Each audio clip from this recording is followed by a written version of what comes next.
ای انسان غافل، چند سال عمرت را ضایع نمودی؟ چقدر عمرت را در گناه و معصیت سپری کردی؟ چند بار پشت دروازه های بسته مرتکب گناه شدی؟ چند نماز را ترک نمودی و قضا کردی؟ چند بار چشمت را به حرام دوختی و حدود الله را پایمال نمودی؟ آیا لحظه جان کندن به یادت است؟ هنگامی که زبانت گنگ می شود، دست و پات به حرکت و چشمانت باز می ماند، خیش و اقارب و چاردوبر و چیغ و فریاد می زند، آیا آن لحظه سختی قبض روح را فراموش کردی؟ سختی جان کندن را فراموش کردی؟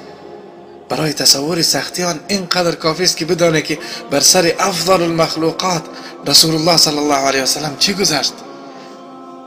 در اثنای جان کندن ظرفی نزدشان گذاشته شده بود، از آن آب گرفته به چهره مبارکشان میکشید و میفرمود لا اله الا الله ان للموت لسکرات. لا اله الا الله، مرگ سختی هایی دارد. من و تو در آن وقت چی خواهیم گفت؟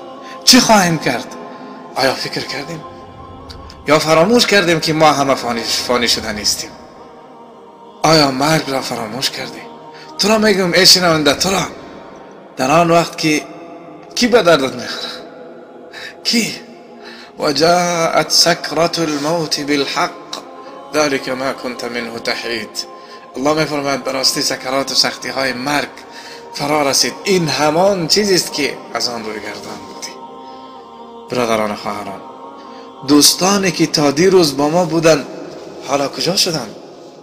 چقدر دوستان نزدیکمان را به خاک سپردیم، چقدر اقاربمان را به لحد گذاشتیم و به خانه هایمان برگشتیم. آیا مرگ لحاظ ضعیفی کدام مریضی را کرد؟ آیا مرگ پدری را به خاطر اطفال کوچکش رها میکند؟ پس لحاظ من و تو را هم نخواهد کرد.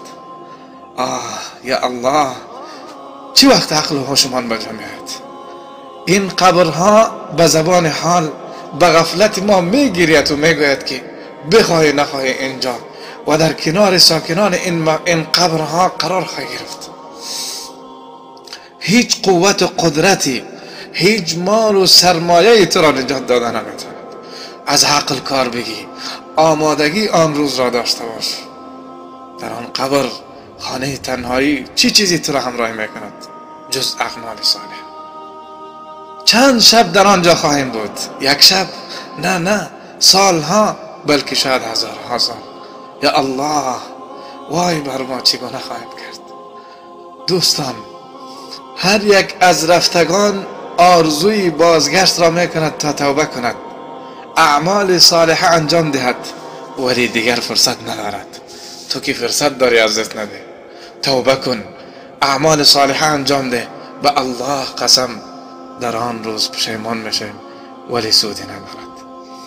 با پشیمان شدگان الله جل شانه میگوید اولم نعمرکم ما یتذکر فیه من تذکر و جاءکم النذیر فذوقوا فما للظالمین من نصیر. آیا آنقدر شما را عمر ندادیم که پند گیرندگان در آن پند گیرند و هشدار دهنده نیز برایتان آمد، پس طعم عذاب را بچشید که برای ستمکاران هیچ یاوری نیست. یک سوال میکنم، آیا آماده مرگ هستی؟ آیا آماده مرگ هستم؟ اگر امروز مرگ به سراغ من و تو برسد آمادگی داریم؟ پس بیا توبه کنیم. بله توبه کنیم، از توبه کرده چیزی خوب تر نیست.